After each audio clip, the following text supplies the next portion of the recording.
SSC 2026 ব্যাচের শিক্ষার্থীদের জন্য অনেক অনেক শুভেচ্ছা ও অভিনন্দন।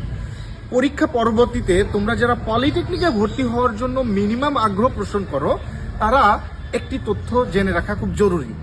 মূলত 30 মার্কস ভর্তি পরীক্ষার অংশ হিসেবে থাকবে তোমাদের এসএসসির এই জিপিএর ভিত্তিতে।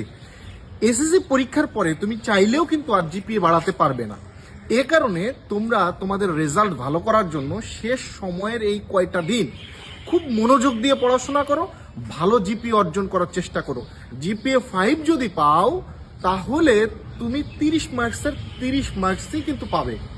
এই জন্য তুমি সর্বোচ্চ চেষ্টা করো যে তোমার রেজাল্ট ভালো থেকে ভালো করার। অপরদিকে এমসিকিউ ভিত্তিক পরীক্ষা হবে পলিটেকনিক অ্যাডমিশন টেস্টে।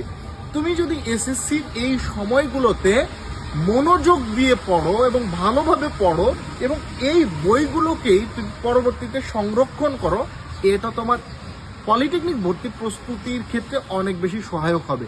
তাই এসএসসি পরীক্ষা ভালো করা মানেই তোমার একদিকে ভালো জিপিএ অর্জন করা, অপরদিকে তুমি পলিটেকনিকে ভর্তি হও বা অন্য যেখানেই ভর্তি হও সেই জায়গাতে তোমার বাড়তি সুবিধা পাওয়ার সুযোগ সৃষ্টি হবে, আত্মবিশ্বাস বাড়বে।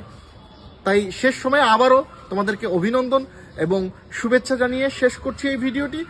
অনেক ভালোভাবে অনেক মনোযোগ দিয়ে পড়ো। বিশেষ করে অভিভাবক যারা আছেন তারা এই বিষয়গুলো আরও বেশি সচেতন হবেন। আর আপনারা আপনাদের সন্তানদেরকে যদি কারিগরি শিক্ষায় পড়াতে চান, সেক্ষেত্রে আপনারা তাদের পরীক্ষা চলাকালীন সময়ে পলিটেকনিকে বা ডিপ্লোমা ইঞ্জিনিয়ারিং পড়ার সুবিধা অসুবিধাগুলো নিয়ে নানাবিধ তথ্য জানেন। তারপরে আপনি ডিসিশন নেন এইটা আপনার জন্য বেস্ট হবে, আপনার সন্তানের জন্য বেস্ট হবে, নাকি আপনার জন্য জেনারেলটা বেস্ট হবে। জেনে বুঝে যে কোনো ডিসিশন নিলে সেই ডিসিশন নিয়ে পস্তাতে হয় না। আমাদের এই চ্যানেলে পলিটেকনিকের ডিপার্টমেন্ট এবং তথ্য রিলেটেড অসংখ্য ভিডিও আছে, সেই ভিডিওগুলো দেখতে থাকতে পারেন।